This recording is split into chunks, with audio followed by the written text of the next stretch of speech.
All right, guys. So we are on the Pizza Roll Diaries, and my guest for the day is Joshua Irwin. How are we doing today, Josh? I'm doing pretty good. How are you, Vance? I am tired as fuck. Let me tell you. I went to bed last night thinking, man, I'm gonna get some good sleep today. I woke up to take a piss and was up for like 5 hours, and I was like, God damn it. So then I woke up today at 8:30, and you're like, I'm ready to go if you are, and I'm like, oh, that coffee is my best friend today. Hold on. Yes, bud.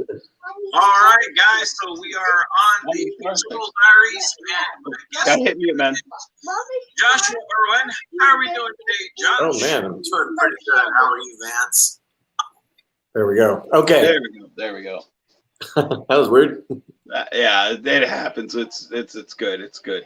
So let me go ahead and talk about a little bit just to give people enough chance to kind of chime in for what I'm doing on the channel. So a couple of things we got coming on the channel is we have on Friday nights at 10 o'clock, we have the fan and film get together. So we show one of my films. Um, uh, Usually we go in order. That's what we have been doing, but I'm not, stuck on that. If I get a wild hair up my ass, we'll have something else go. And then we include other people to come on, like we're doing right now, and just talk about, a little bit about the film, and then maybe something else, like wherever the conversation takes us. It's just basically like a big powwow for everybody. Just come and shoot the shit. Um, on Friday nights or on Saturday nights at 8 o'clock. Every other Saturday night or so, we'll have a pizza roll diary because that seems to be a better fit for some people. We have every day we're having behind the scenes, which a lot of you people have really enjoyed that. So I'm glad because it gives me a chance to kind of look through things through nostalgia glasses, and it's fun to kind of sit there and be like, man, that's me in my youth when I had just a little bit more hair than I do now. I think Josh knows what I'm. Yeah, there we go. That's the sexy stuff, right? Doing my best Picard impersonation today. There you go. There you go. Can we hear it? Number one. Were you in the bathroom when you said that?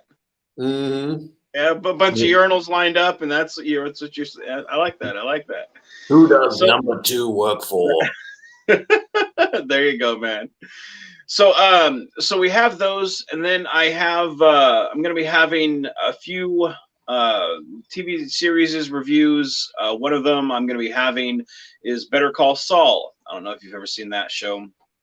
Another one I'm going to be having is Batwoman, because that comes out every week, and I'm like, I'll give this series another shot. Not really looking forward to it, but a couple people have asked me to do it, so I'm going to do that one. And then I've got a poll up right now. I haven't checked it, but as of last night when I went to bed, it was which of the old Star Trek series do you want me to do? Either Star Trek Next Generation, DS9, Voyager, or Enterprise, which one? And so far in the lead as of last night, Star Trek, the classic original series, was in the lead. So it looks like that's the direction I'm headed to do of a series review. So I can't get away from can't get away from those tight shirts William Shatner gets to wear. So So I see Dee Dee Meyer says greetings and hello. Hello to you this morning, my friend. I hope everything's going well for you. Hope you're staying safe in this COVID environment. So that looks like that's about it for the channel. Oh, and I do have movie reviews coming, and that'll be tomorrow's poll that I'll be doing is which movie do you guys want me to do, and I'll give a list of options to make the channel more interactive for you guys. That's one thing that I want to start doing with the channel, is making it more interactive, so you guys help me decide what to put out every week. Because even though every week I'll have pre-recorded stuff that I'll put out every week, I want you guys to kind of help me decide where the channel goes and steer it, make it more of an interactive channel for you guys to kind of help keep things fresh. So, all right, that being said, we've got a couple of people in here. Hello, and thank you all for sitting there and watching.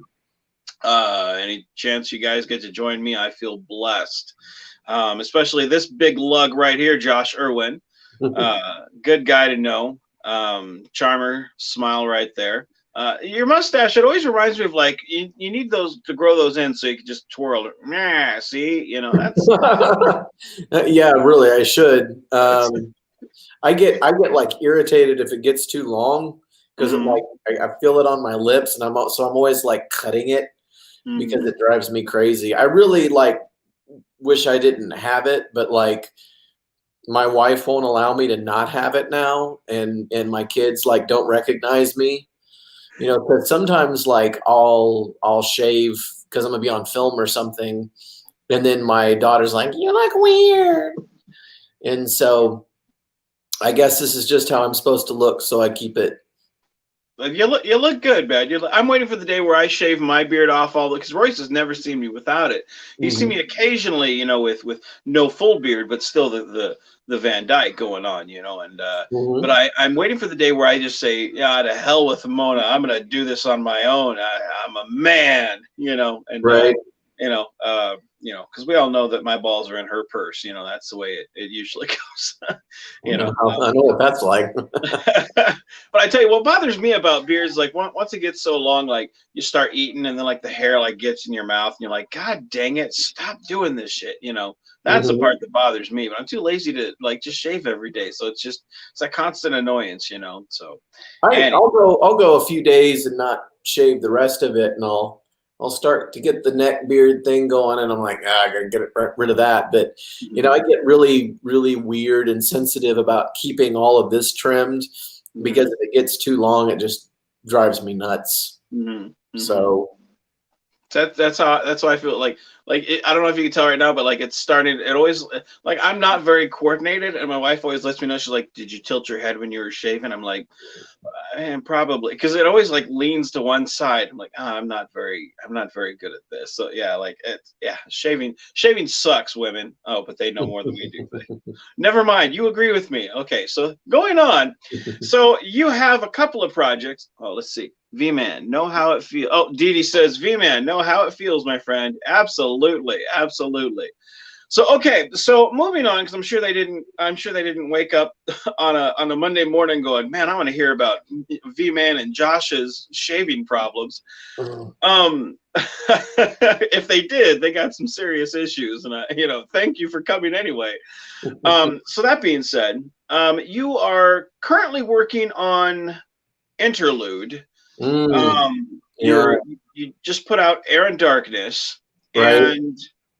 and you have your hand in a couple of projects just overall.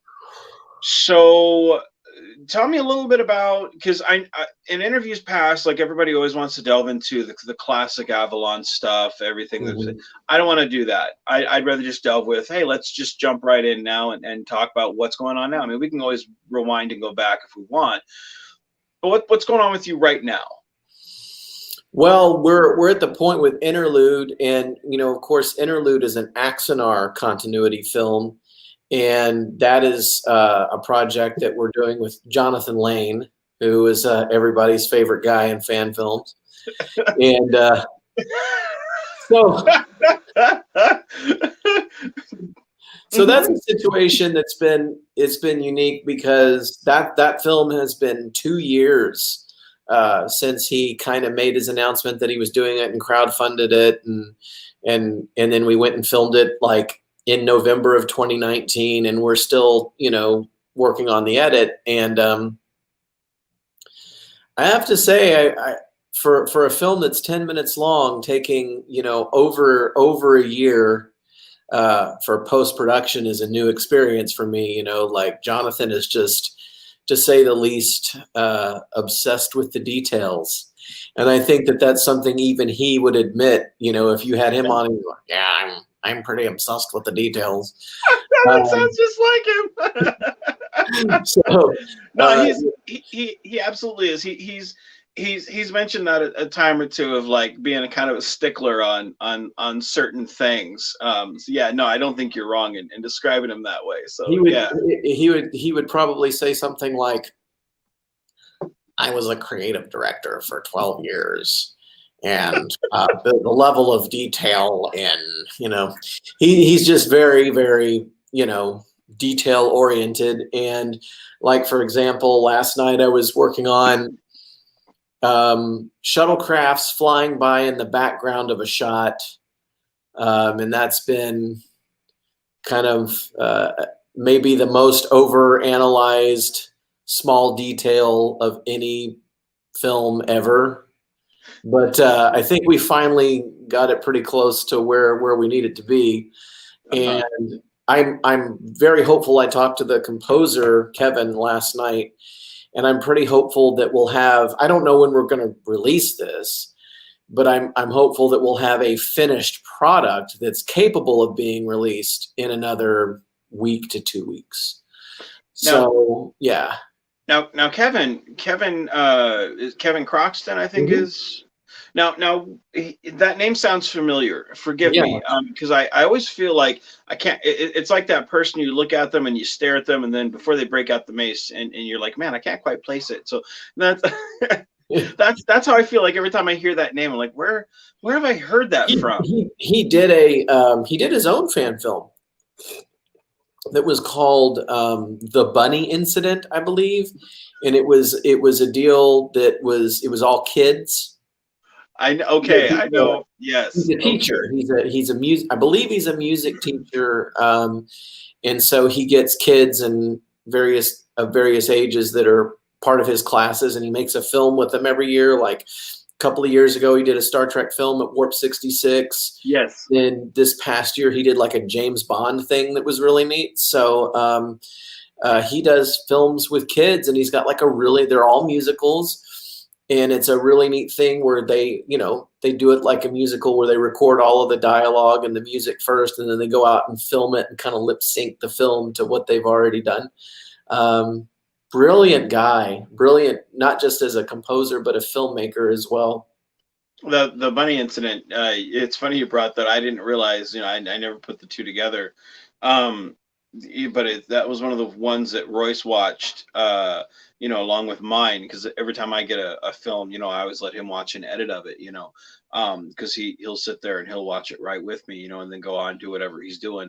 But it was funny because he'd sit there and watch the Bunny Incident, and he would just be like, just so interested into it. So that's interesting that's who that is, because again, even being in fan films for so long, like I don't know who's who, and so that's really interesting. So, there are a lot of people doing it, and a lot more people doing it now. And people were always saying that the guidelines were going to kill fan films, and more people are making fan films than ever. And that's the cool thing about it is that we started out with kind of these big players, and now it's kind of become more about the people who are supposed to be doing it. And I think I actually believe what John Van Citters said when he talked about the reason for the guidelines is that a fan film really should be a fan film. If you've got half the cast of Deep Space Nine and Voyager and all these people that worked on Star Trek behind the scenes, you're not making a fan film, you're making Star Trek. Right. If it's really fans making a film, then it really is a fan film. So I don't resent the guidelines. I think the guidelines have worked in our favor. I credit you for being the person to really pioneer and figure out what a real fan film series should look like within the guidelines. I think you were one of the first to figure it out. And, before Avalon Universe was ever a thing, I was watching what you were doing going, this guy's got this guidelines thing figured out. And I really wanted to follow your model in that regard. And I feel like, even though the guidelines are still there, they've really backed off on them. They don't seem to be enforcing them with anybody to it. I mean, if you commit like an egregious violation, they'll do something, but like they're even leaving Alec alone right now. So I feel like their focus is more on what they're doing with Kurtzman Trek and all that. But well, I think I don't think they want another incident, especially now that they have so much Star Trek out there. You've got Lower Decks, you've got Picard, you've got Discovery, you've got Strange New Worlds coming up. Matthew Bracey says, "Okay, just got done with my morning show. Now I'm here." Matthew, thank you, welcome, appreciate you being here. I think the fact that they have so much Star Trek out there, that's one reason why they've kind of backed off it. But two, the fact that you do have like all these lower guys, like it really doesn't matter what we're doing because we're not doing anything that's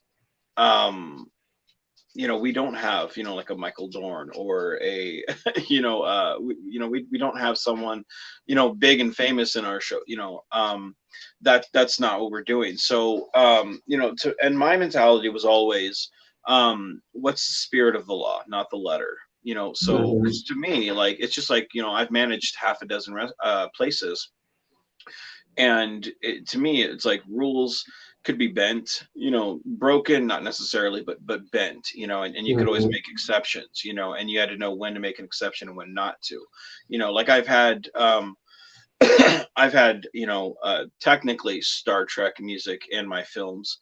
Could I get busted for it? Well, I'm sure, but realistically, you'd be busting a guy who, has tennis shoes on his Starfleet officers. Is that really a guy you want to bust? Who cares? Yeah, it's not worth their time. Exactly. It would be worth more in postage stamps to give me the C and D rather than, just let me do my thing. I've always compared the guidelines to there's a passage in the Bible where these guys walk up to Jesus and they're like, if you're really who you say you are, what's the most important of the 10 commandments? And he distills the 10 commandments to two things. It's like love God and love your neighbor. And so that's, to me, what the fan film guidelines are like. Don't make something that could be confused with what CBS is doing, and don't make money off of CBS's IP, and they'll probably leave you alone. Well, some of those people out there are trying to take it and make it into another verse. So there's Jesus wept, so. So that's their take on it. Yeah. But so having done that, you've done a couple of films yourself. Maybe they've heard of you. You've done Ghost Ship. You've done. Let's see. Forgive me, I'm terrible with names. I know you've done. Let's see. You've done Ghost Ship. You've done Avalon Lost. You did Demons Part 1 and 2. You've done. Your Darkness. Okay. I wasn't sure if I got all of them. And Avalon Lost. Yeah, Avalon Lost. Yeah, I said and myself. Yeah, we've done. Yeah. I want to say. It's 5. I want to say we've released 6. We've released something like 6 segments so far. Okay. With Legacy was a lead in to Legacy. I forgot about Legacy. Oh, yeah. That's right. I've done six segments that we've released. Now, are you guys going to be doing anything more with the Legacy crew, or was that just a one and done to kind of set up what you guys? No, I definitely intend to do more with them. Yeah, for sure. And she did a great job with that, because that was literally a deal where that was a favor. Where a friend approached us and was like, hey, I've got this, it's kind of like a friend's daughter, my friend's daughter really wants to be an actress and would love an opportunity to be in something. And, it would really mean a lot if you could put her in a film. Victoria took that challenge on herself and wrote that film from scratch. Did an amazing job, and she wrote a really good story for something that was like 5 minutes long, and really a success. I feel like there was a really good balance on, giving a couple of actors who'd never acted before something to do, and coming up with a poignant story. And I feel like there are definitely some avenues that we can not only see those characters again, and there's already been material written to see those characters again. But I'd like to go back and explore, because part of the legacy is that this character that Victoria created, Allison Thielen, that her mom was a Starfleet captain, and I think it'd be neat to go back and see what her mother did and who her mother was. And so that's an opportunity that I would like to take advantage of, and I've got an idea in my head for what that would look like. Well, that's one thing that I feel like you guys did one of my mentalities when I started working for Michael for Starship Valiant was, when I had first asked him, hey, can I make a Menard film on my own? And he was like, sure, go ahead. And I was at first I started running the scripts past him because I wanted to make sure it wasn't doing anything to break continuity of his shows. Now him and I have talked enough that I know the sense of the character, and I wouldn't intentionally do anything to break his canon. And Michael being Michael, he was like, of course, go ahead. He trusted most of everything that I wrote. But I wanted to give the audience a sense of, hey, when we get to the main Starship Valiant films, you already know the Menard character. So even if we never even talk to me, at least he's a presence there and you know who he is. Like, it's kind of like O'Brien on DS9, where you've got a sense of who he is, even if he's just in the background. You don't need to know him because you've already had a chance to get to know him. And that's what I feel like Legacy did. When they showed up, I was like, I know them, yay, I feel like a cool kid. And then I realized that I'm alone in the dark watching a Star Trek fan film, and my boxer's eating cereal. I'm like, oh shit, I haven't been That's cool the way you're supposed to do it. right that's what we're all doing it these days. I'm not even wearing pants now. Are you? Yes, I am. I'm at work, so yeah, I'm wearing pants. You're like, oh yeah, I gotta say yes. I got to, wink, wink. But no, like I feel like that's what you guys did there. And I was very excited to see those people show up, and so I was kind of curious on whether we would return to that. I think that's kind of cool. Because I feel like anytime you can do that type of world building, which is what I've tried to do with the Constar, is like, yeah, it started with Menard, but let's branch off and give these characters a chance to breathe. To where now, hell, I released a bunch of films. I think it was like 10 or 11. Like, they really had nothing much to do with Menard. I mean, he was there in the background or had but like for the most part, it was, it had Mr. White and yeah, my favorite guy. You're right. But those films had very little to do with Menard, even though the storyline was still continuing. And that's what I feel like you guys did perfectly there, was set something up where it's like, if we return here, cool, and you feel right at home.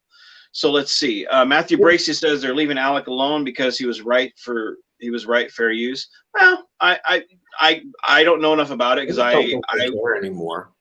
I don't think they took their time. Yeah, I think that's kind of it too. I think they would look.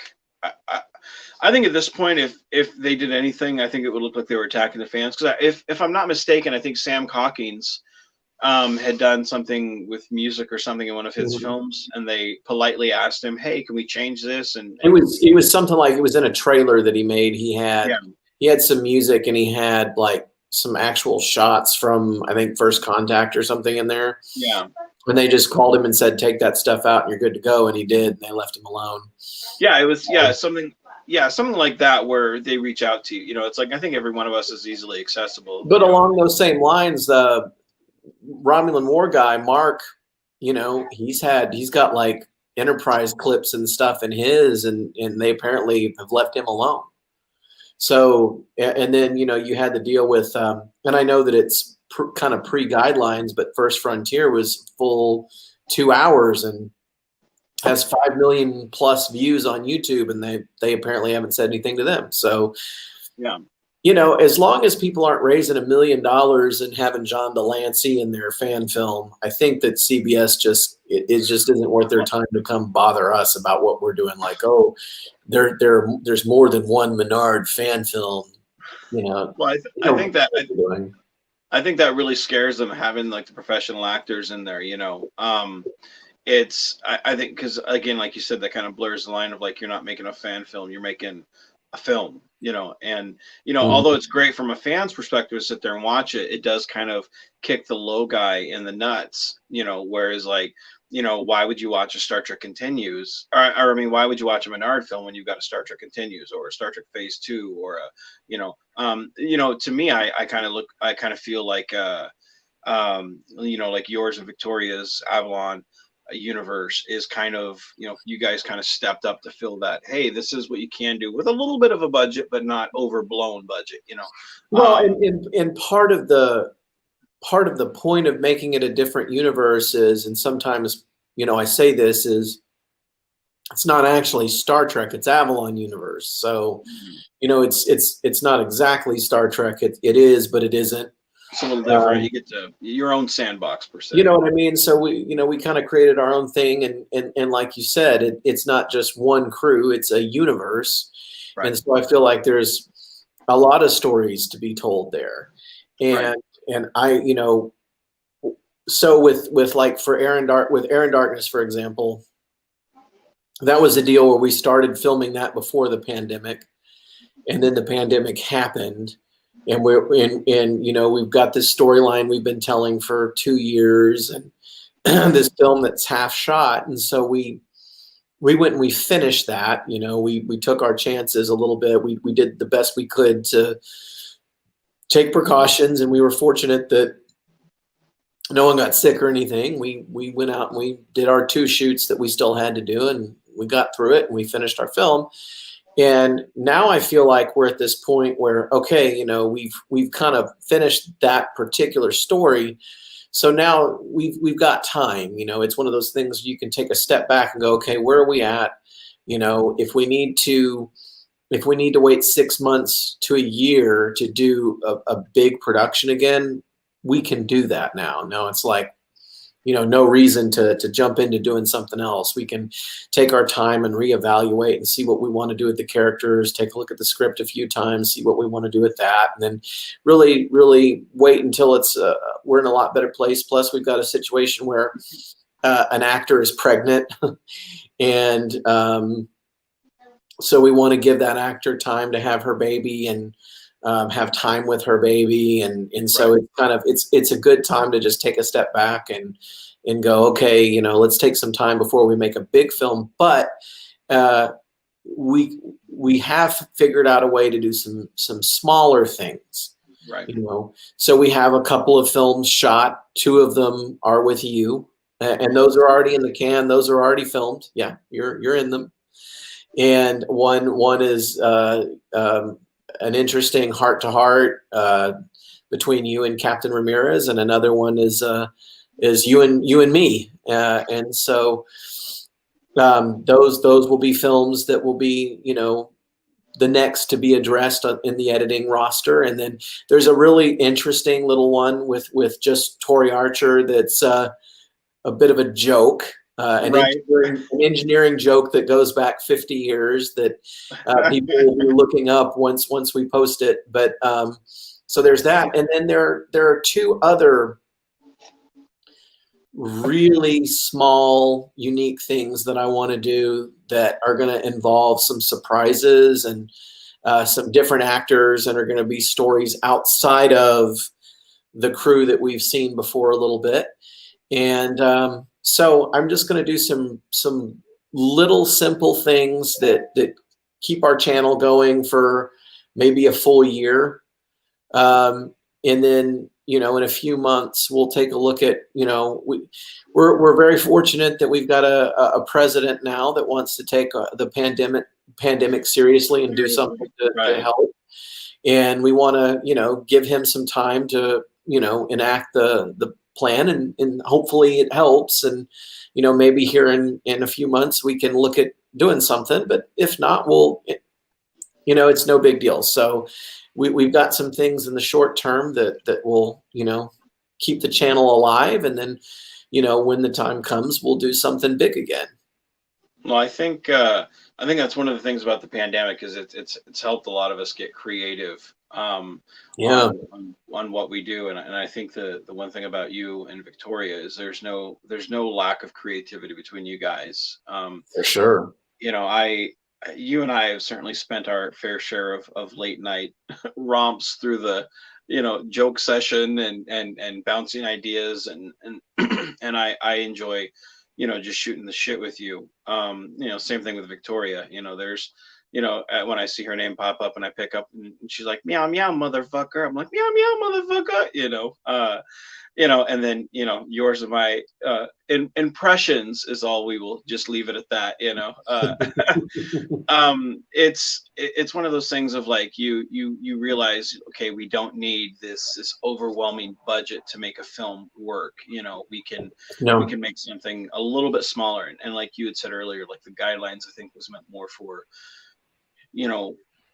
the Volts and the James Collies of the world, Tim Russ. Yeah. It's not about us. No. So okay, in the chat group we had the choice voice, which is Michael King. He says, "Greetings, V-Man and Joshua. Good to see you both." Michael, I loved that Valiant film. I loved it. I made an event out of watching it, and it was so good. Yeah, it was. I have to say it was good to finally see. Because I've been sitting on pictures and I was like, man, where are those at? Because I've been sitting on, they're on Facebook and they're in a private folder. And Michael's like, don't release these until we got the film. And I'm like, okay. And I actually have to go back and look for them because I'm like, the alien that's in there that gets on the transporter pad, like we were with him all day because Nate Bright did the makeup for that. And we were not allowed to show that picture because that was kind of one of the special things that Michael had done. And again, when I saw him, I was like, I got pictures. These are new pictures. I got to go post them, But that was a great film. Really good about the human condition. And that's one thing I love about Michael's. What's that? It was wonderful. It was poetic. It was, it was fan film in the truest sense of the word. Yes. And had a great Star Trek message to it and great performances. And it was really neat to see Menard on the Valiant Bridge, and it was really cool. That one scene on the bridge with the Valiant crew, and I got to see my favorite transporter operator, my favorite transporter chief in the very beginning. So it had all the elements of a fan film that I enjoy. See, that's the Where's Waldo of fan films. Like I know Johnny Lane says that I'm the Where's Waldo. I'm like, no, that dude is the Where's Waldo. Like if you want to play the Where's Glenn Wolf game, Aaron Darkness. Aaron, he's in there something like 5 times as different characters. So you beat out that one film where he's on the bridge and he's in the transporter like that. Okay, you were trying to upstage that one. You're like, no, hold my beer. I got that. Equinox effect. Yeah, go in there, Aaron Darkness, and see if you can spot him. He's in a few different places.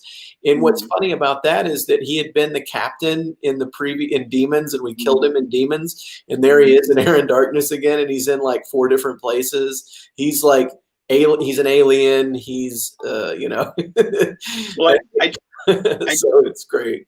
I did hear a common voice, and this is a shout out to a fellow captain of ours. And I don't know. I don't think he was a captain in this one, but I'm not sure. But I did hear a voiceover from a very familiar guy who has his own little sect of the Star Trek universe. George Kyan? Was that? Okay, I wasn't sure if that was that or if that was just me dreaming of George. It was good old George. He said something like, photon torpedo repair estimate 10 minutes or something like that. Just like he was voice chatter in the background during the battle sequence, and that was another thing that Jonathan actually is sort of responsible for, because it was funny because Victoria and I had been discussing putting background chatter in stuff, and then he calls us up and he's like, I have a brilliant idea. Background chatter, like he was like patting himself on the back for this brilliant idea that he had. We're like, yeah, we were already thinking about doing that.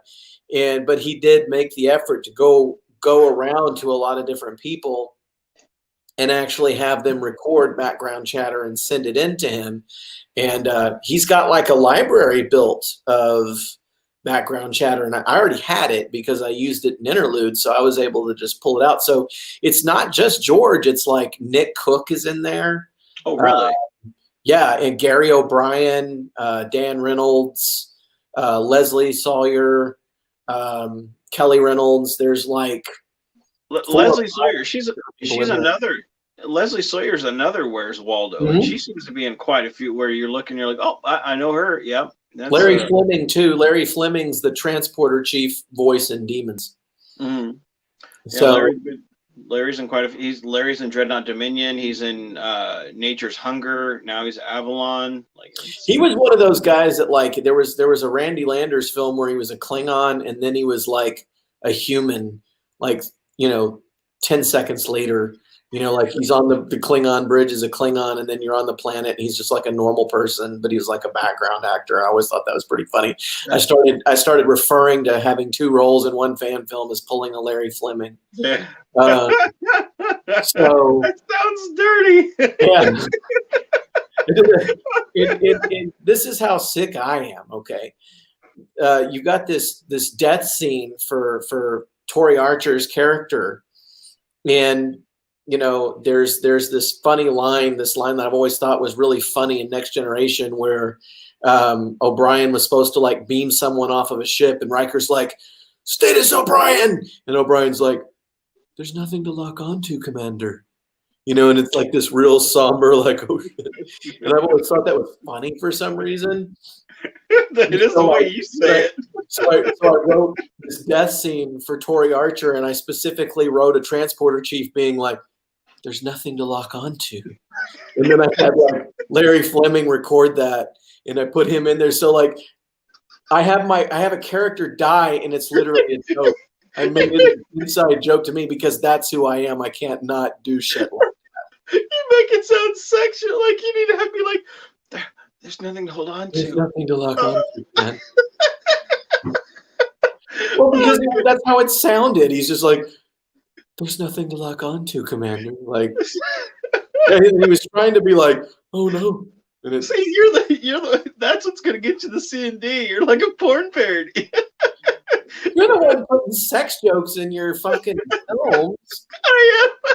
That's what she said. Like, I start watching this thing, and he's like, I gotta get inside the wormhole and set it off. And I'm like, I almost sat there and said, that's what she said, like watching the film. And then the other characters start doing that. I was like, okay, that was on purpose. It's like a Rick and Morty episode where they were going to travel through the wormhole in a commercial spaceship, and the captain comes on and he's like, "Make sure you buy the wormhole dinner first." No, like it's as I'm writing it, he's like, and you can tell like the other character is seeing the same thing we're seeing. He's like the audience because he's like, "Well done," or some shit like that. I forget what he said. Like, because like I know I'm like the audience. I've got to have some break in there where the audience has time to process like what he's actually saying. Like, did I just hear what I thought I heard? And I was like, I need to put that in there where he's going, "Yep, that's this guy," because it's like if I can only get in that hole and get that pulse off, like. And then the episode before, he just walks in and he's like, "All right, let's see who I've disappointed today." And then oh, I've heard that before. That one's too easy, like that's Like, what I love. That's what I love about you, and that's what I love about your fan films is you've got this freedom to just throw caution to the wind and do whatever you want. Like if you want to tell a sex joke in your film, you just do it. well, like that's part of the fun of like because nobody really watches like people know me, but I feel like I'm that fat stinky kid in class where like don't go near that guy, don't do like I'm not popular, but people know me, and that's that's the fan film equivalent, they know me, but I can get away with a lot more because low expectations, it's just like my sex life, low expectations, So let's see. Matthew Bracey says it may be funny, but it's not. When things count the most, maybe people should follow the Bible and also general orders of Star Trek. Both are like the Constitution is ingrained in your ideology. Okay, fair enough. Charles Ellswick says, "Hey all, I'm late, but I'm here." Charles, welcome, buddy. Let's see. I will say that particular joke with the transporter thing, you wouldn't, if you watched it, you wouldn't know it was a joke unless you heard me tell you that it was a joke. It's not played that way in the film. But if you talk to me, if you know me, you know that's a joke. If you just watch the film, you'd never key into that. Well, I can't watch it now because now I'm gonna see. All I'm gonna imagine is like Larry Fleming with like smoke in the background and be like, "There's nothing to lock onto." You know, so I'm like, nope, skip. Where's the fast forward? There we go. It was recorded in a back room at a Neutral Zone Studios fan appreciation weekend. Like we just went in the back room with a microphone and was like, all right, Larry, say this. And he's looking at me funny, like, I don't know what that means, but all right. He's holding a Larry Fleming. Oh my God, dude. You guys are fucking. We went to a back room and I was like, record this. Oh, God damn it, dude.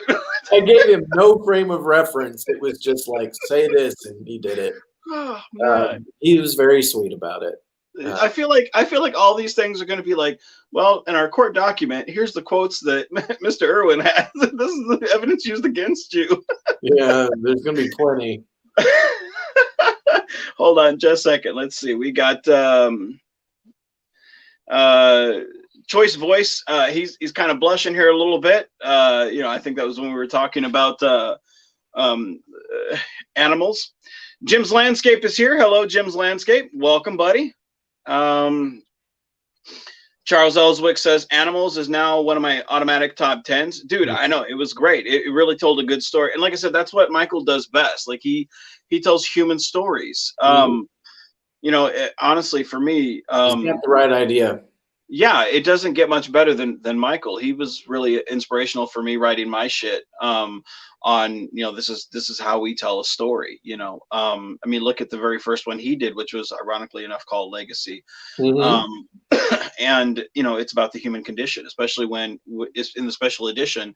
It was very important for him to, clasp the hand of the captain, this powerful black man holding this, person, and to me, I always felt like that was, like kind of a throwback to the TOS of like this was something that TOS started, very, very important, especially with, the way some people these days are just, race bigots, where it's like this stuff right here, the symbology and a lot of Michael's stuff is just it's fucking epic, Yeah, it's layered too. There are lots of layers to what he does. Oh yeah. It's very brilliant writing. Yeah. Matthew Bracey says, when I see Glenn Wolfe, I think old Battlestar Galactica. Choice Voice says, thanks, Charles. Appreciate that very much. Let's see. Charles Ellswick, you're welcome. It's true. Charles says, I think Vance peed. LOL. Dude, I think I peed. I think you're right. Charles or Jim's Landscape says, Commodore Boone here, and I was in Sinking in the Swamp. Yes, you were, my friend. There you go, Commodore Boone. You did Commodore Boone justice. Nice. That's also one of your film. You were also in Sinking in the Swamp. Was I? Oh yeah, I was. That.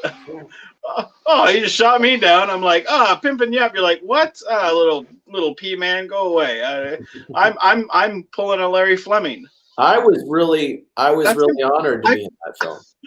I feel like that's going to be like my new phrase for everything. Like, it's in my mind now. Pulling a Larry Fleming. I can't stop it. It's in here. Anyway, go ahead. I'm sorry. What were you saying? No, I was just saying that I was very honored to be. I'm very honored to be in any of your films, to be honest, because, and I've said this before, you were my very inspiration for even doing this, because I never thought that I could. I never, because I always thought that I wouldn't do it justice, or, it was something that I've wanted to do. A fan films is something I wanted to do since I was like 12, In fact, my story's a lot like George's or many others, where the first time I wrote a fan film, it was on a typewriter. I didn't even have a computer yet. I was 12 years old, and I wrote it on a typewriter. And then I continued to write them when I was a teenager until I was like 16. And then I just figured, well, never really be able to do this. And so it's something I gave up on. And then I started in 2006 pulling up YouTube when that first was a thing.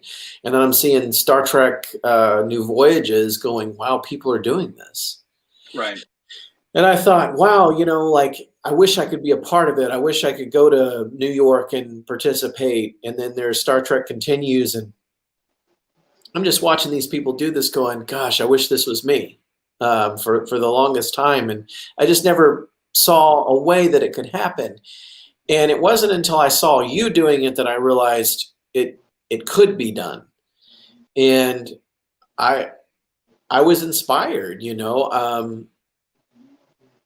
I don't know what to say. I would not be doing this without you, and the timing just worked out with our friendship to where my financial situation changed a little bit, and there was this kind of thing going on where you had me, you had Victoria, and you had my friend Tyler Donovan, and we were all just kind of going, Victoria wants to develop a character that is different than anything she's ever played as an actress. Tyler's wanting to be the lead in something, anything, and I'm wanting to be a filmmaker. And we had some ideas and that Tyler didn't like, and he kept being like, I don't want to do this. I don't want to do this, and kind of complaining about it a little bit. And I finally said to him, like, well, what do you want to do, Tyler?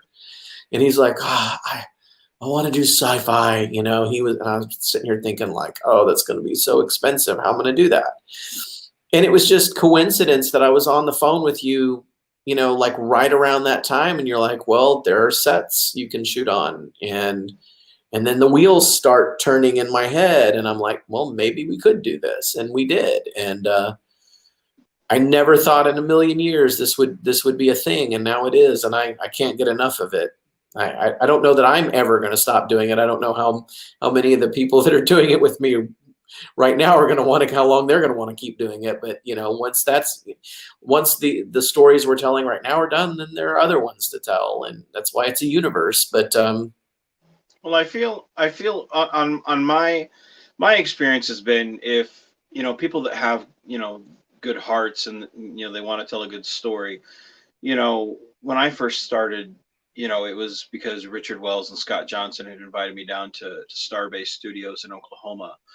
And it wasn't until that point, Michael King, saw me and then was like, hey, would you like to be the engineer? And getting to know people and their hearts and everything.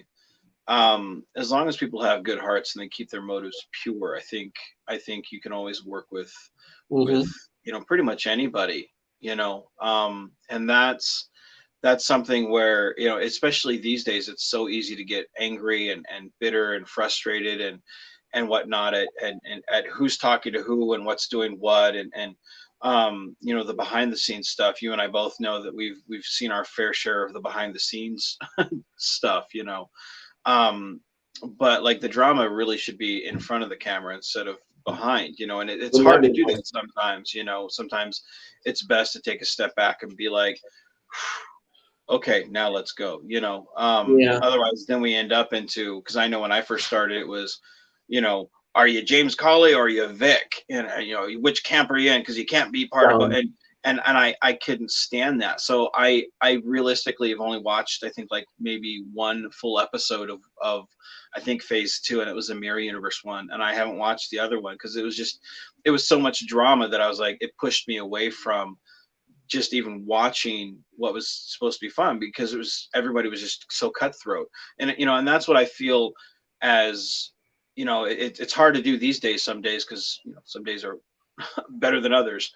But keeping ourselves honest, if we keep the drama out from behind the scenes, then in front of the camera everything's good you know and it's hard. It's hard because filmmaking, there's a reason that making a film is difficult. yeah. It's stressful. There's so many details. Everybody has not just an investment of time, but there's an investment of heart, and it becomes very personal to you. Right. Um, People can walk away feeling like, their voice wasn't heard or their voice wasn't in it. There's just, and you have to work really closely with people if you're going to actually get a film over the finish line. It requires some intensity, at least the kind of films like that I do. I got done with Air and Darkness, and I look back at that and I went, I think I might have almost died, Yeah. And why did I do this? Like, I literally kind of, that was a little crazy. The 3 in the morning edits and the, you know, the 100 hours and the panic attacks and all the things that went into making that. It wasn't easy. And you kind of get to the other side of that and you're like, oh man. But Well, I think that's one thing, and forgive me if I'm wrong, correct me. I think I know you well enough, and we've had enough conversations, that I feel like I can speak to this point. For me, I still have a few scenes that I need to film for a few films, and I'll get there. mhm. It's not much stuff that I have to do because it's like a scene that I could shoot here in the ready room. But you know, being in full dad mode, like I just don't have the time. I think last week I got, Yeah. I think 18 hours sleep. You know, just because I'm in full dad mode. You know, doing these on Monday mornings is fine because Royce is usually in school and I'm up. So it's like, let's do something fun because my mind is still going. Mhm. But to get in character and to try to shoot something like that, that takes a lot of energy out, and that I don't have time for. So, but the thing about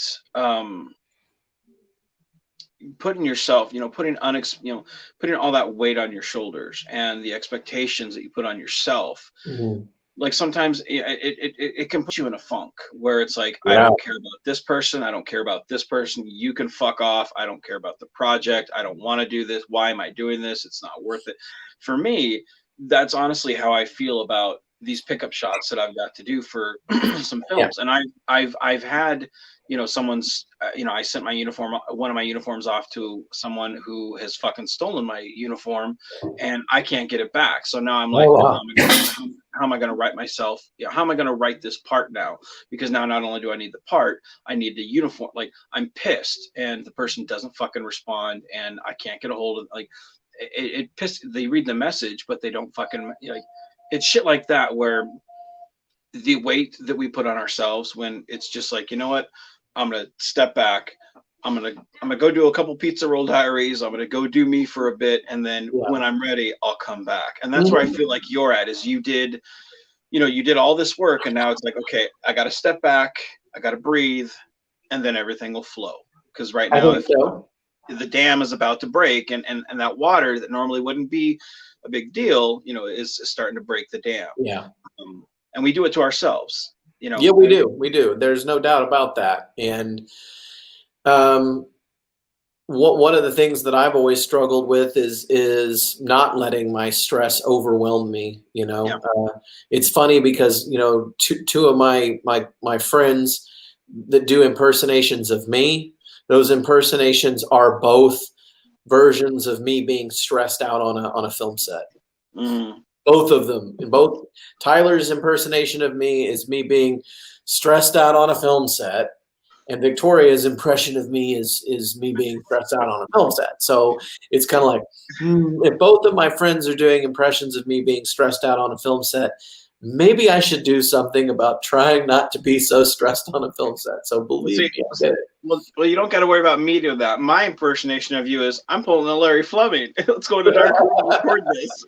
So yeah, see, it's good there. See that smile, man. That's what I like to see, brother. That's what I like to see. I So would all say, right. So in the chat what, room, hold on okay, just go one ahead. second. We got it in the chat. We've got Matthew Bracey asks, on your last one that I watched, it felt like a real TOS episode a bit. That was you, Vance, going ahead to the TNG timeline. That was with Lissa, Alec, and Crystal in it. That one was Much Afraid, if I'm not mistaken. Um, yeah, that one was Much Afraid, and that starts off in a dream sequence, where he's everybody's talking to him about the Phantom, and the Phantom's coming and all this, and then he wakes up and he's in Wrath of Khan era type stuff. So yeah, that was what that one was. So that one, yeah, that was the film Much Afraid. So I'm glad you liked it. So Wright Sublet says, "Hey guys, good to see you both." Wright, thank you very much for coming. I'm glad you could be here. It's always a pleasure to see when people show up and you know, watch us. I appreciate it very, very much. Let's see. Matthew Bracey says, if you look at some of Leonard Nimoy's lines, you could that and run with it. Not sure what we're talking about. Okay. Yeah, I'm not sure what we're talking about. it's okay. We're so far ahead in the. I'm so far behind on the chat sometimes, and I don't always see all the chat stuff. So, so okay. So go ahead with what you're saying though, Josh. Well, one thing that I'm trying to do, and going back to what you were talking about earlier, is I've kind of gone on a mission to let a lot of people know in the fan community, listen, I know that so and so may not be friends with such and such for whatever reason, but I want you to know that I'm going to be your friend, and I'm going to be that person's friend as well. Mm-hmm. And I don't think that it's fair that I should not be friends with this person because of that person. I can be friends with both of you. And Right. so I've reached out and reconnected with a few people in the community that I, previously had kind of had some issues with, and said, look, I know you don't like this person over here, but I want to be your friend and I want to be that person's friend as well. And so I'm going to be friends with both of you, and I'm just going to understand you don't like him and he doesn't like you. That's cool. Mm-hmm. I don't want to be in the middle of these things. I just want to be everybody's friend. Mm-hmm. And I know that's hard. I know that the tempers get frayed and all that, but I want to try to my best to just be friends with everybody. And what I want out of this, what I want out of the fan film experience is what you have, ironically. I just want to enjoy it. I just want to have fun doing it. I don't want it to be, I know it's going to be stressful at times, but I don't want it to be so stressful and awful that I just, I don't want it to be the source of what makes me unhappy in life. Like, I have plenty of things that already are, drive me crazy. And so I need something, a few things. One of them is martial arts, but I want to have also the fan film experience to be something that makes me happy and makes me glad that I'm doing it. And so, my goal this year is for it to be that, and I'll figure out how that has to happen. Well, and that's the one thing. Like I said, when I first started, it was like, are you part of this camp or are you part of this camp? And that it makes everything just extremely awkward, because then you get around someone who is part of one camp, and you're like, you try to be as friendly as possible, but because so and so over here, they're watching, they're being buggy eyed, and you're like, dude, fuck off. And realistically, it's like, look, not everybody has to like somebody else. That's not the way the world works. It's sadly, in a perfect world, we all would. However, at no point do you have to sling mud. At no point do you have to sit there and be cutthroat and be like, look, you make a choice. You don't have to be like that. You choose the road you go down. Mm-hmm. To me, I've always felt that, a negative thing can make something positive. Having gone through a negative experience can make you say, you know what, let me take a step back from this, let me reevaluate me, and let me go over here and do this. Mm-hmm.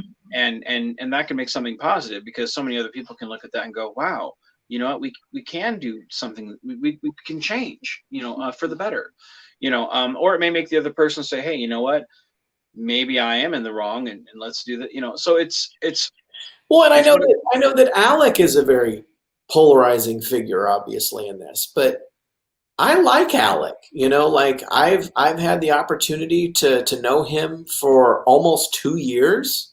Yeah. And I don't have anything negative to say about him, because I have no negative experiences with him. The guy's treated us really well and been really super cool. And I've stayed at his house multiple times, and he's old Larry Fleming. Yeah, and so, like, I get his I do get what the issue is with Axanar, and whether he makes that film or not is up to him. That's on him, whether he comes through with that or not. If he calls me and says, come help me shoot Axanar, I will go help him shoot Axanar. Dude, I would love if he was like, hey, Vance, we want you to direct. I would be like, dude, yes, I'm there. I am so there. That would be a dream come true. Could you imagine? Alec Peters has waited all these years. He's going to have Vance direct this thing. Could you imagine? That would make headlines. I would be like, yes, I'll do that. No, you're absolutely right in terms of take someone like Alec. A lot of people give me shit for being his friend. But I don't have that experience. A lot of people do. I don't have, and I can't say if it's justified or not. I don't know. You and I both know Alec has a Well, temper. look, making a film is hard, and people are making this big spectacle of the troubles that he's gone through. There's a big spectacle made of it. But in the real film world, that's actually not abnormal. There are plenty of films that have gone through that. In the real film world, to have a film project, go through struggles is normal. Well, a lot of films, they go through, they get the money, they get all the funding, they go through partial shot, and then they never even get the film made. That's also a realistic thing. So Um, there's an example when I was in film school of this. There's this Don Quixote movie. Terry Gilliam, very famous director. He's always wanted to make this Don Quixote movie, and 25 plus years ago, he actually tried to film it. And the person who was the starring actor in it was Johnny Depp at the very beginning of his career. Terry Gilliam released that movie like last year, and the lead actor was Adam Driver.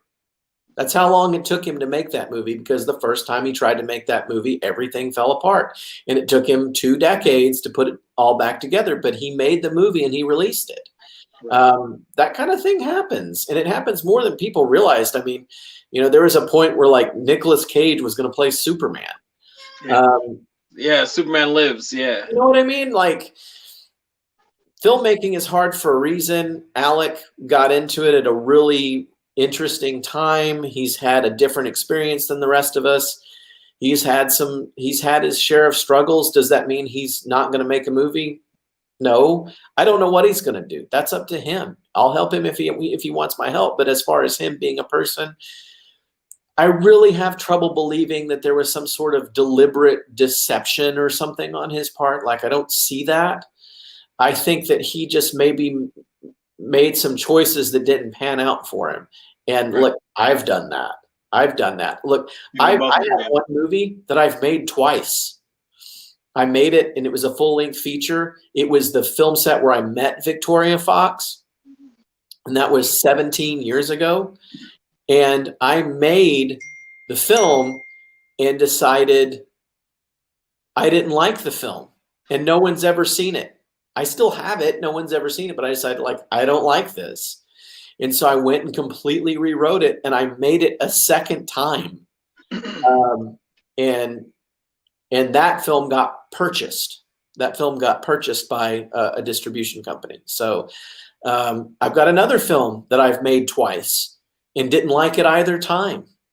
And it's sitting on a hard drive somewhere, and I'm considering making it a third time. I don't know if I'm going to do that or not, but I mean, filmmaking it's not something everyone can do, and it's really easy to sit back there and like point fingers and laugh or make fun or whatever. But well, it's those type of people that, because I know when I first met Alec, like I was very off put. Ideas had been put there, about, oh, he's this way, he's this way, he's this way. And I had talked to him, and I'll be honest, the first time I talked to him, I didn't trust him. I didn't really want to like him. And, it was an okay conversation. It was one where I was like, okay, we'll keep the door open. But I've been very open about, I didn't trust him. People had kind of put it in my head to go spy on him, go see what he's doing. Okay. Cause I mean, the dude doesn't know me, so fuck it, I'll do it. But the dude was so overwhelmingly friendly after a couple conversations. And the dude has always been supportive. I mean, the dude fucking called me on my birthday. Dude, I didn't even realize it was my birthday. I mean, that's how much I don't pay attention to anything. I mean, left a voice message, saying, wishing me happy. Like, who does that? I mean, is he perfect? No. But I'm not going to sit there and judge. He's very abrasive because he's very honest. He'll tell you what he thinks, unfiltered. Right. The guy doesn't have a filter. Let's just put it like that. He does not have a filter. I'll get on a chat on Facebook and be like, well, hey, my perspective on this is blah blah blah, and be all diplomatic. And he'll get on there and be like, oh, fuck off, you piece of shit. You know, he just has no filter. And I get how that rubs people the wrong way. I do. I really do. He's not genuinely a bad guy. And genuinely a bad person doesn't spend a bunch of time trying to rescue dogs and cats. That's just not how it works. No, and yeah, dogs usually don't like you if you're a bad person. That's usually not the way it is. No, and that's the thing. Like, I mean, the dude sent stickers for Royce. The dude sent magnets for Royce for the fridge. Like, I mean, the dude sends my kid shit. You know, I mean, I think he's gotten more from, you know, I think Royce has gotten more from Alec than I had. You know, I mean, and I never, like, whenever I'm like, man, that's a really cool coffee cup. How much? And he's like, you know what? I got it. I'll cover it. I got it. Here you go. And I'm like, oh, dude. So I put it in my film just because I'm like, man, that's my way of saying thanks. Mm-hmm. But like, the dude is so nice just because I'm like, man, my coffee cup sucks. Like, I've had this for like 10 years. It barely holds up. Sometimes I spill it on me and it's, you know, and he's like, let me send you. I got it. You know, I mean, the dude is, you know, he's not perfect, but he's like, it's not for me to sit there and judge, you know, and honestly, I'd rather somebody be upfront with me and be kind of, you know, in your face and honest. And at least I know where they stand, rather than someone that's like, oh, it's perfect, it's great, it's wonderful. No, tell me what you fucking think. Even if it hurts my feelings can, you know, I'll adapt to that. You know, at least I know where you're coming from and you're being honest, you know. And I never feel like it's unless it's political, I never feel like it's from a place of malice. I always feel like it's, you know, hey, this is exactly what I think, this is it, boom, you know. Oh, Matt's Lawn Care says hello, everyone. Hello, Matt, how are we doing, buddy? But yeah, no, I agree with you 100%. You know, dude gets a lot of shit. You know, some of it deserved, some of it not. You know, not my place to decide what he does with his film. And no offense to the people who criticize, those people that criticize because of the, you know, who blame him for the guidelines. They haven't made a fucking film, and obviously, as you and I can attest to, it doesn't change us or impede us. And I don't live by the guidelines. When I make a film, I don't look through the guidelines to be like, does this match everything? I haven't even considered the guidelines in fucking years. Basically, the only thing that to me makes sense is I get where people probably donated a lot of money to that project and feel frustrated that after they donated a lot of money that it hasn't been finished. I can understand that frustration. Although the only thing that I don't get is why spend every day posting in a We Hate Alec Peters Facebook group. Like, well, I can understand being frustrated, but like creating a hate group just to like piss on a guy every day, I feel like that's different. That's genuinely mean spirited, and I've never gotten the point of it. You know, even if he were all of the things that they say he is, like, why waste your time? Well, to me, I always, because I've been part of those groups. Like I said, that was part of the reason why I initialized the conversation with Alec. You know, you know, I won't say who was in those groups or what was talked about. You know, because I, you know, believe, you know, secret is secret. So, you know, it is what it is. But it's one of those things where it's one. You know, if you wake up in a cold sweat, and you know, you're thinking about Alec. Dude, you got some fucking issues, because I don't wake up in the middle of the night thinking about Alec, and if I do, I pull a Larry Fleming. So, you know, it's. I feel like Larry's gonna call me and be like, "Look, fat man, you better stop. I'm gonna sue you." You know. That wasn't very nice. But no. I mean, if you're waking up in the middle of the night and you're sitting there just thinking vitriol about this dude, like, fuck off, man. Like, grow up, because you know there's way too many things to sit there and be positive about. There's way too many things to put your focus on. And if that's all you really have credit to is, oh man, I'm part of this Axonar hate group, you got to join it. Dude, what? Like, why don't you grow something positive instead of something that's negative? Because to me, it's like that eats away that just eats away. It only hurts you. It only hurts you. Yeah. To hate somebody. It only puts hate in your heart, no matter who it is. And there have been, you know, a couple of people in my life that I could say, I hate this person. But at the end of the day, hating someone only really hurts you. And that's something I've really come to understand. Well, like my thinking on it is I've loaned money before. And I've never loaned more than I'm willing to lose, because I don't ever expect to get that money back. And I feel like when you donate to something, I understand why some people would be frustrated. But at the same point, it's one of those things of like, you knew when you were doing this that it might not get made. It's part of the risk of donating to things, is you're taking a chance on it might not. um, you kind of have to take the good with the bad, and I know Alec well enough. I feel like he's determined. I have enough faith in him that if he says he's going to do something, eventually he's going to do it. Even if it's not the path that he initially wanted, I feel like he's going to get there. It's like when I do a film and I'm like, this is not how I envisioned it, but damn it, here you go, guys. And I think you as a filmmaker can also speak to that, is films usually aren't how you initially got them. And that's just the way it is. I mean, take what was that? Dang it. See, I'm terrible with names. What was the one film that you guys had wrote the part for me, but you actually had the other guy take the part because I couldn't make it down?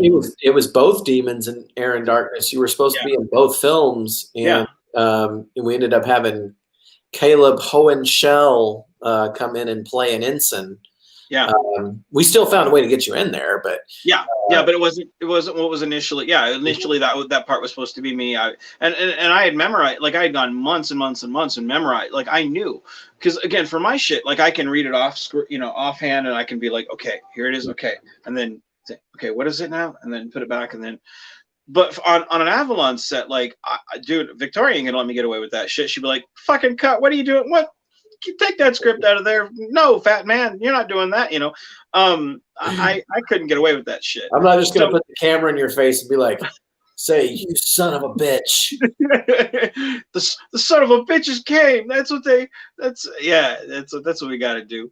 But no, it's I took the time to memorize those lines, and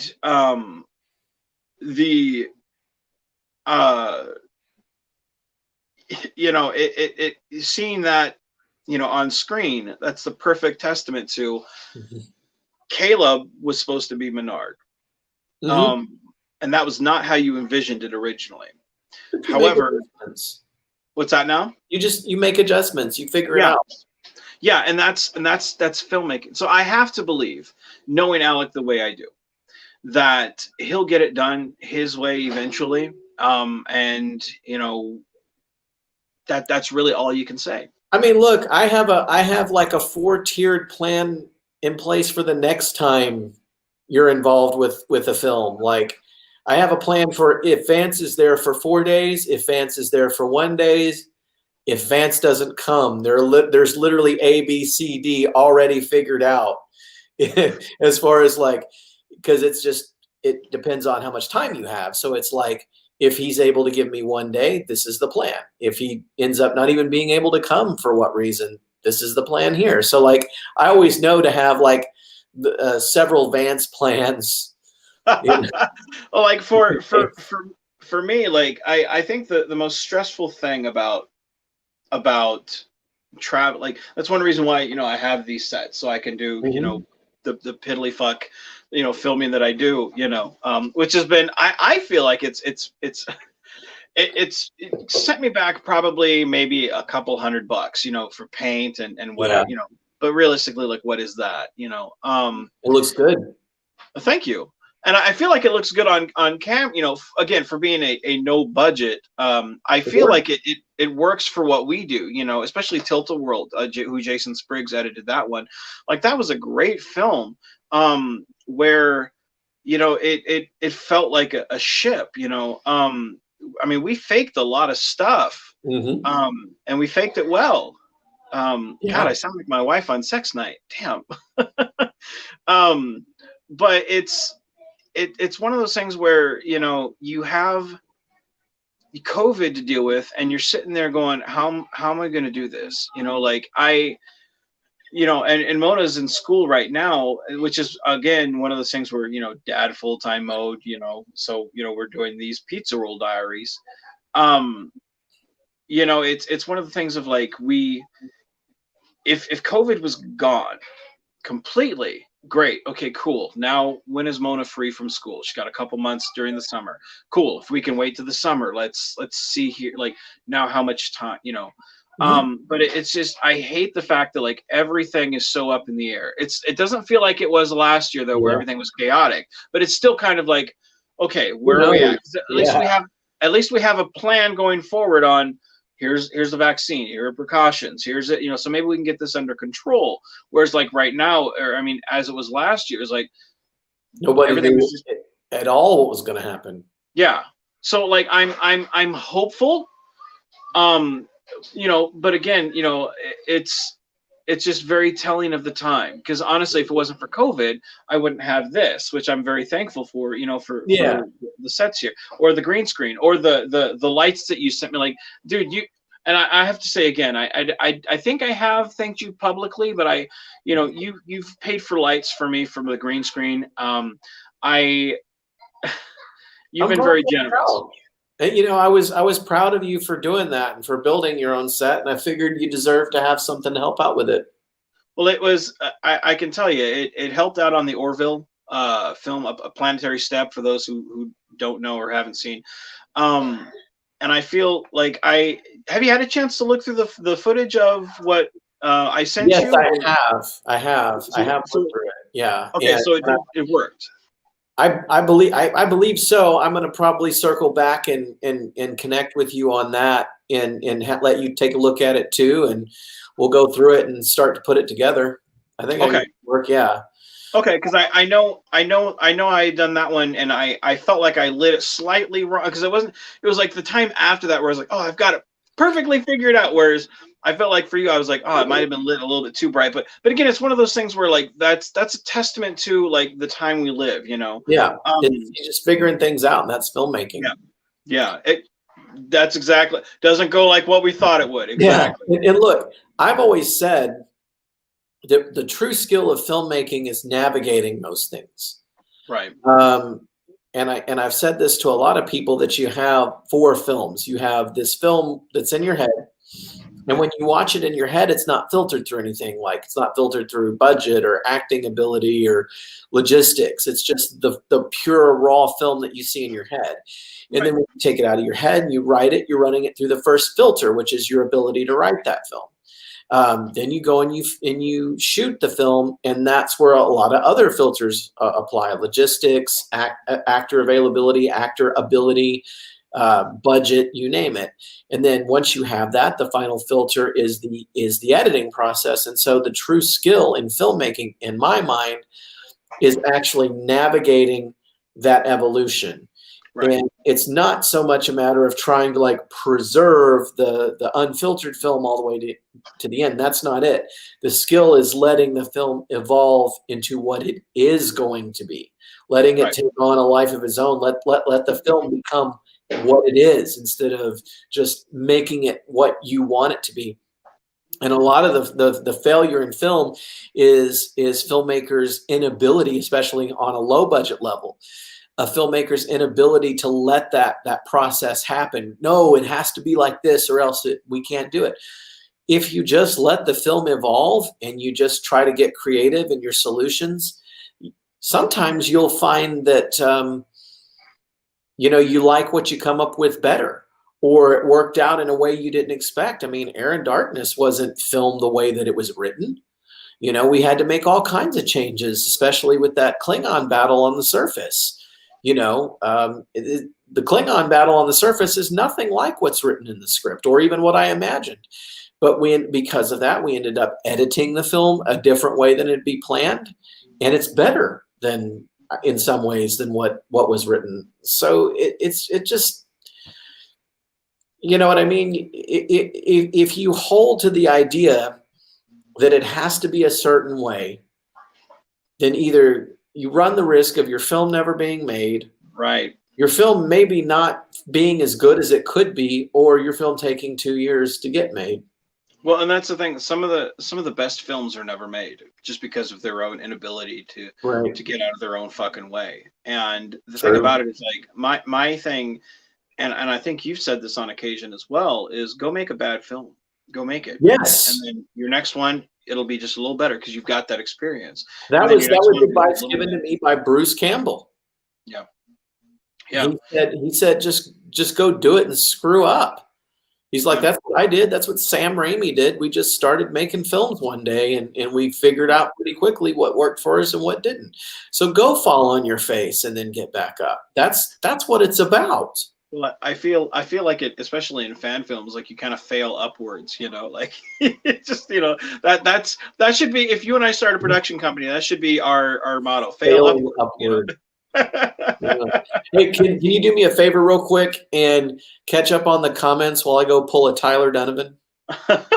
Okay, I don't know what that means, but I'll be right back. clean mind. All right, man.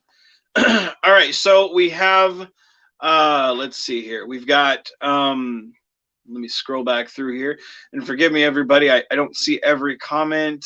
I'm only in the StreamYard's chat, so I don't see everything.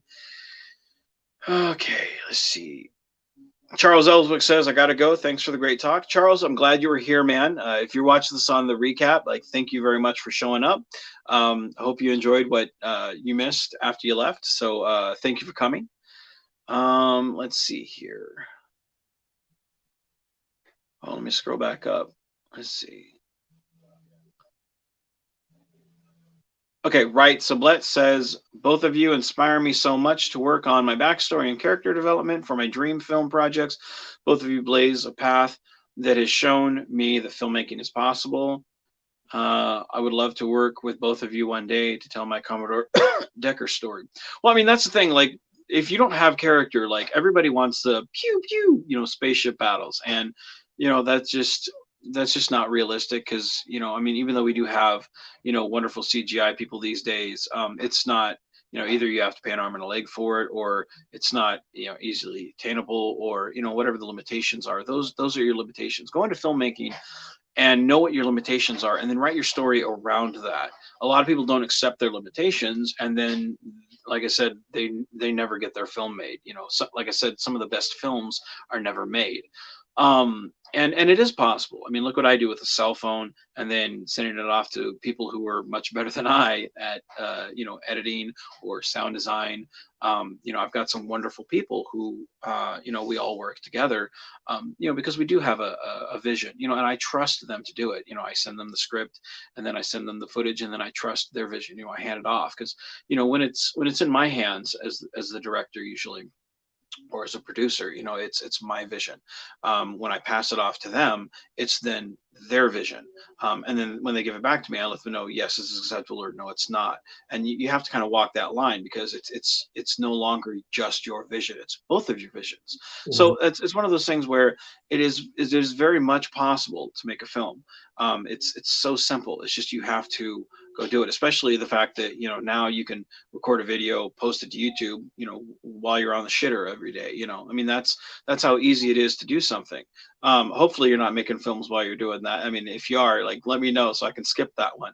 But that's how easy it is to do it these days. Know your limitations, write around those limitations, and then surround yourself with people who help excel your vision, but also have their vision. And it's all about a shared vision. I think Josh, and then push those limitations. Yeah, like Josh has worked with Victoria on what you said, 5 or 6 films? 6 films? Yeah. Well, that's just Star Trek films, and you've worked with her on other films as well, I believe. Yeah, she's in another film I did called Your Local News, where she played an interesting character there. She and I worked on. She worked on a film that no one's ever seen. I finished it, but I've never shown it to anyone, not even her. And she's like, "You need to show me that." I'm like, and then she and I worked on one that never got finished because dude didn't have his act together. And that's a crazy story that she can tell you about how she broke ribs and got a concussion doing a stunt, and changed her whole outlook on things that she's okay with doing. Yeah, and we've been, I feel like, pretty good about pushing our limitations. Yeah, and that's one of those things where, like when we were on the Constar set, I had a certain vision of what I wanted Break Free to be. Once you get on set, you see who shows up, who doesn't show up, what those limitations are. Then you have to change, and you have to take ideas from those people around you, even if it's the actors. Josh is a perfect example of crazy son of a bitch. When you hear that line in there, I hope I did that. Oh, that's my Josh impression. I'm stepping outside my usual Josh impression. But that line right there, he ad-libbed that, and that was supposed, that was supposed to be a blooper, but we loved that so much. Kept it in. I was like, no, let's keep it in. Hey, I pulled pages from your book. I mean, that Klingon planetary battle, man, that was, you want to talk about pushing our limits. Mm-hmm. I don't even want to say how many weeks it took to get that, to prepare for that, and to land the airplane on the aircraft carrier doing that. And it was hard, and it was hard to film. We purposely waited until like October. And then there was, normally I get overheated a lot while I'm filming. Like I just get real hot and, and it was freezing and everybody's teeth are chattering and I'm like normal because I'm overheating while I'm filming this thing. Right. We got to 4 a.m. It was 4 a.m. And there was going to be a shot where Captain Ramirez was going to beam down. And I didn't want to go get the tripod out of the truck and set it up. I just was like, I was exhausted. So I got, one of our lights off camera, and I was like, okay, I'm going to point the camera at Victoria and Wade. And when I tell you to, just turn the light up a little bit and then turn it down. And they did that. And I put the transporter sound in the background and then had Ramirez walk into the shot. So I pulled a Vance because I didn't want to set up the tripod and do the visual effects shot. I just, let's just do this. I feel like collapse. I feel like right now, Right Sublet has the two perfect opposite ends of the pendulum right here. You have Josh, who's got the beautiful CGI and the space battles and the pew pew, and he's the Hollywood monster who's got all the CGI. This is the this is the big Hollywood monster, the CGI, the Godzilla. And for me, I'm the guy who looks off screen and goes, "Oh no!" That's, we'll see it in their reactions. It's like, oh my god. Yeah, that's yeah. In Air and Darkness, it's funny because yes, it's very true that a lot of us just want to tell a character-driven story. I'm not saying I don't. I do. We've done that. There are a lot of like Star Trek Continues will be like, we're not about the space battles with the Klingons. We're about the human moments, and so am I. But I just wanted one time to be like, no, let's just have a big space battle with the Klingons just to get it out of our system. So we had a giant space battle with the Klingons and, lots of pew-pews and batless swords and all that kind of thing. And okay, cool. We did it, moving on. Let's tell some jokes now. Well, you have to, once you get locked into a certain way of storytelling, you have to sort of shake it up some. I mean, with my Constar stuff, it's, we went through like 20 or 30 films of people just, how can I creatively put this person on a monitor without it feeling like it's just two people, not in the same room. And then we get to the 11th hour and it's something completely fucking different. It's the space battle. It's for all of you who could sit through my conversations, this is your reward. And I feel like for Air and Darkness, I feel like that was your reward to yourself of like, hey, we did this. Now I want my cake and eat it too, and that's where, that's where you have to be sometimes to kind of reward yourself to keep going, and that's okay. There's nothing wrong with that. We all write what we want and we all kind of want to see, what we want to see, but you have to be adaptive, right, Sublet, and I think Josh and I both, we surround ourselves with people who push our agenda and we try to help push theirs, and you walk away with a better product, and then again, know your limitations and see right around that. So let me continue going through the chat here. Let's see.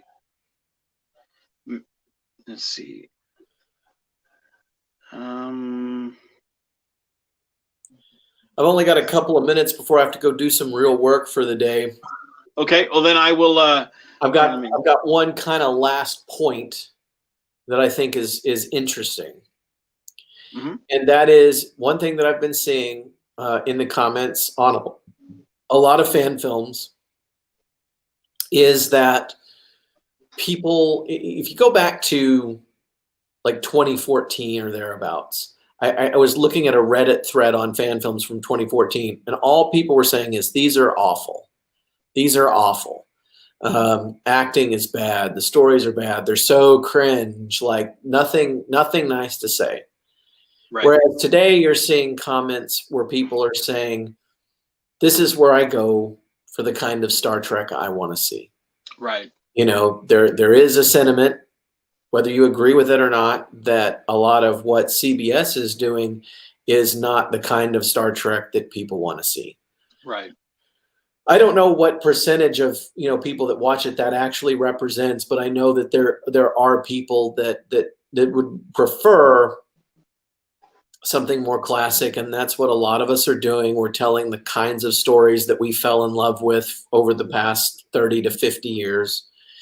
And so people are turning to fan films now to see classic Star Trek done in a new way. I think that's really neat.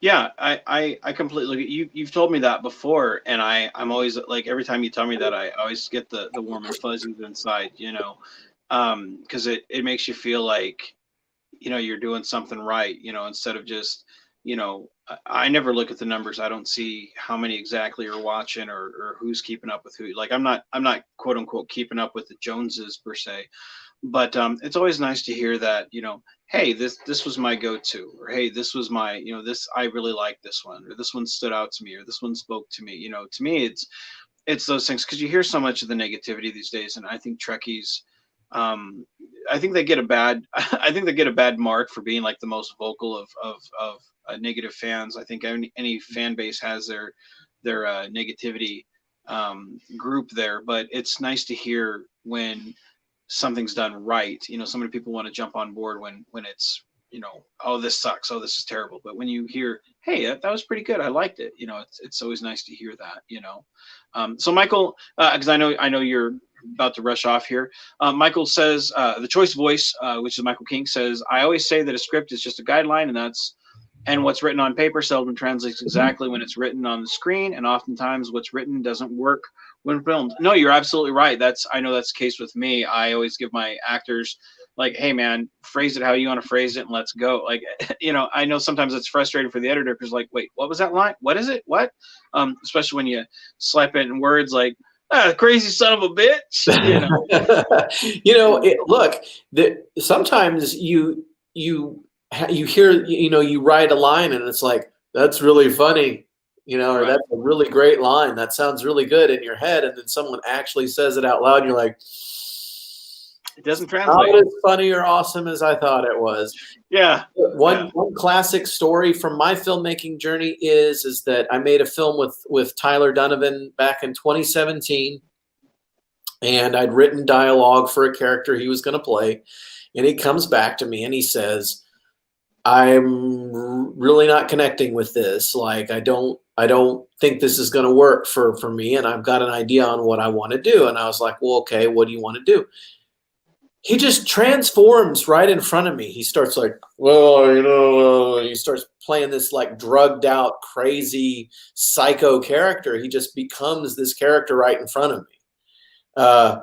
And I was like, do that. And so what I did is I went back to the script and I erased every single line of dialogue and just wrote Tyler improvs. And Tyler's performance, the entire film, is improv. Right. And it made the movie.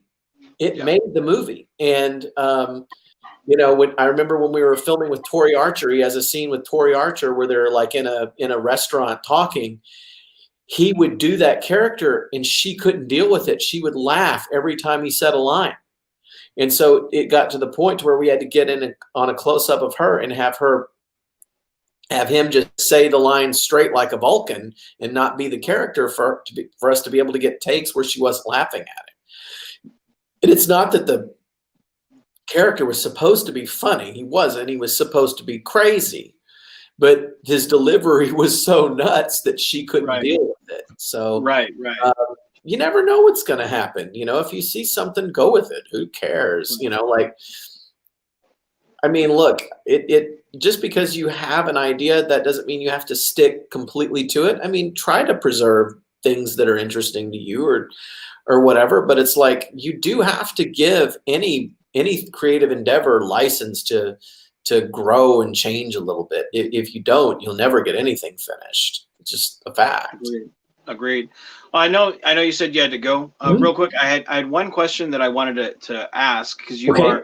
I feel like you're in a unique position um, to answer this question. Not many people can. Um, you are one of the few people that actually has like a working partner relationship. Most Hmm. people, I think Dan and Wolf are probably the other people who can say the same thing, that they kind of counterbalance each other really well when they do that. You and Victoria are kind of the yin to the yang. What you bring, she doesn't. What she doesn't, you do. Um, what's your working relationship been like working with her? Because you're, again, most people, it's, I'm the producer, I'm doing this way, Yeah. I'm doing this. Um, what's it like having a partner working, making, creating this universe and expanding it? Sometimes it's the most wonderful thing ever, and sometimes it's the opposite of that. You know, it's like any um, give and take human partnership, whatever that partnership is. There are times that it's amazing, and there are times that it's difficult, and the times that it's difficult, it's just as much me as anything else making it that. I tend to be like over emotional, and uh, you know what I mean, and she tends to be more logical and to the point and that sort of thing. And uh, but I feel like that she has a different perspective than I do, and that's something that I've always appreciated. Um, and I feel like there have been a lot of times when she has brought that different perspective, and it's made the film better. There's never been a time when I haven't, like, so like I'll write a script, and then I'll give that script to her. She'll tell me what she wants to try and, what layer she wants to try and add to it. And then she goes and she does a rewrite. There's never been a time that that's not made it a better thing. There's never been an instance, not even one, where I've looked at something that she has rewritten or changed and thought, I don't like that. Mm-hmm. Um, she's basically done a rewrite on every single script with the exception of Ghost Ship, and every time she's done it, it's made the story and the script better. Um, she'll add a layer, she'll add a different perspective, she'll make dialogue better.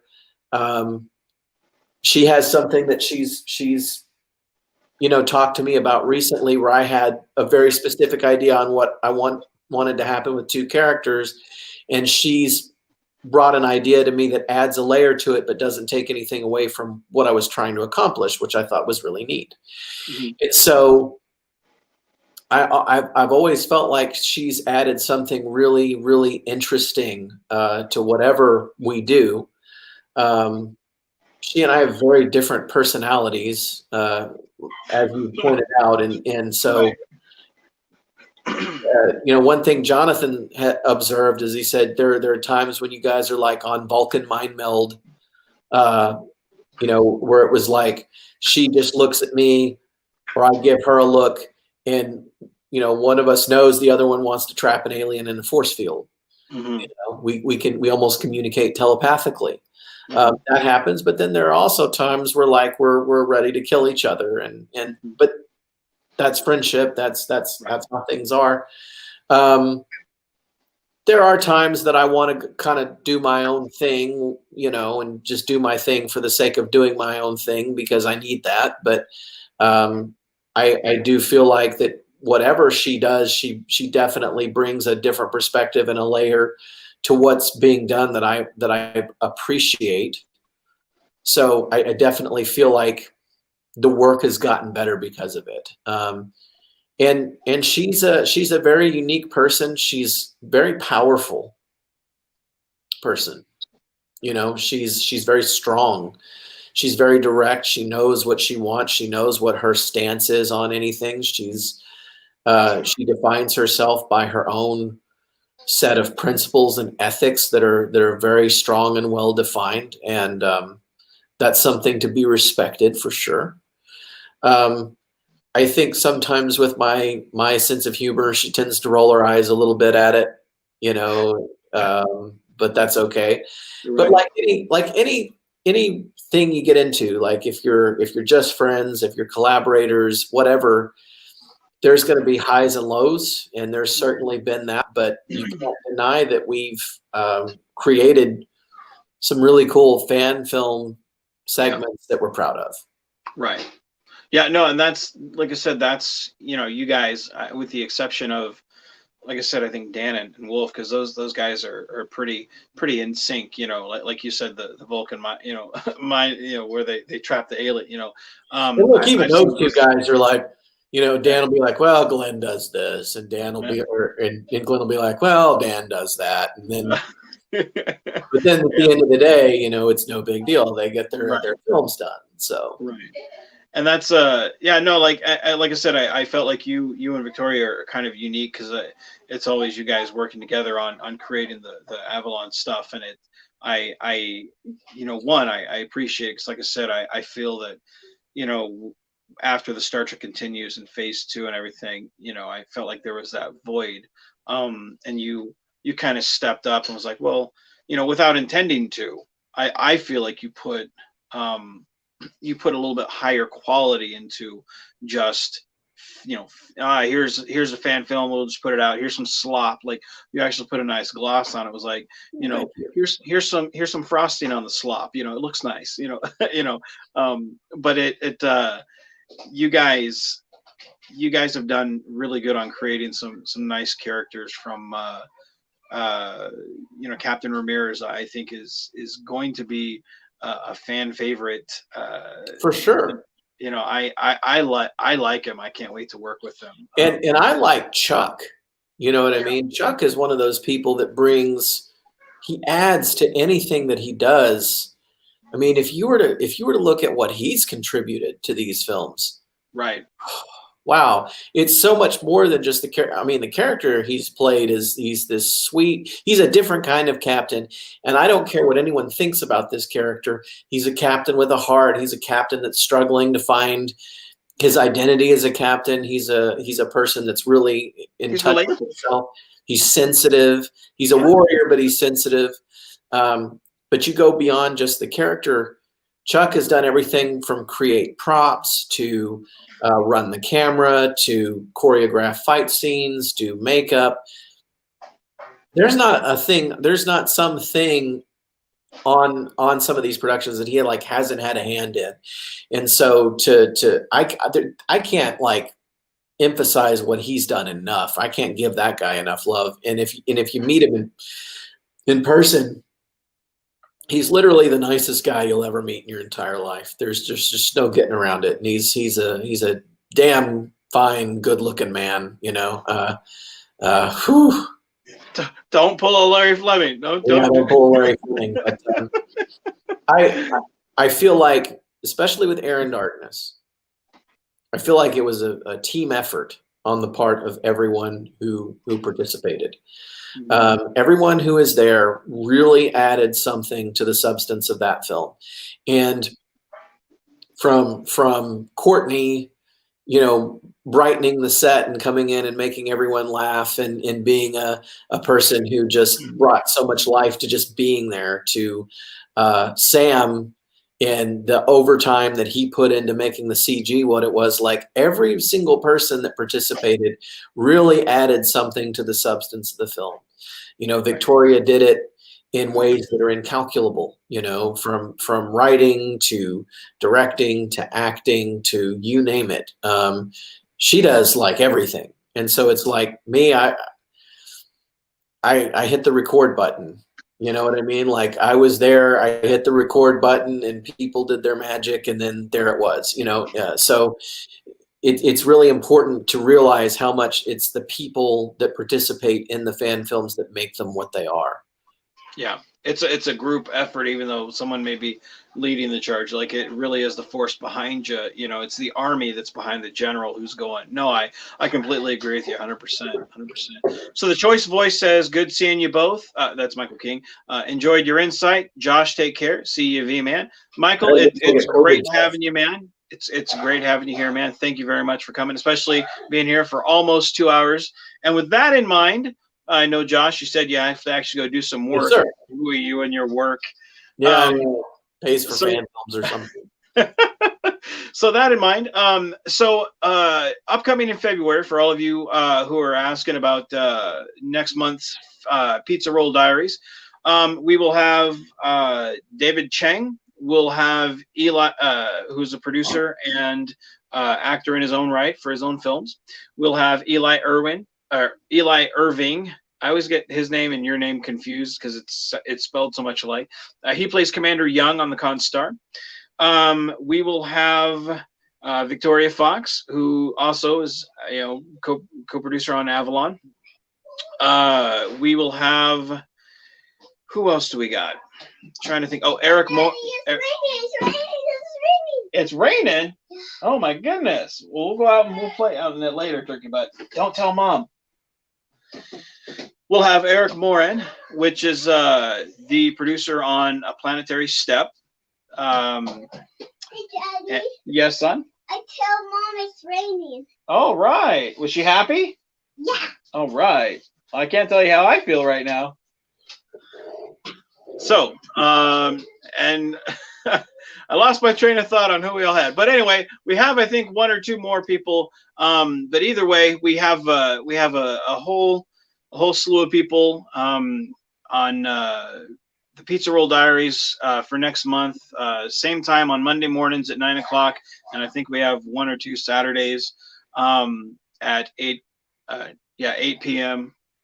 So guys, join in, watch. If you can't watch live, watch it. Hit the like button, show some support, subscribe if you haven't.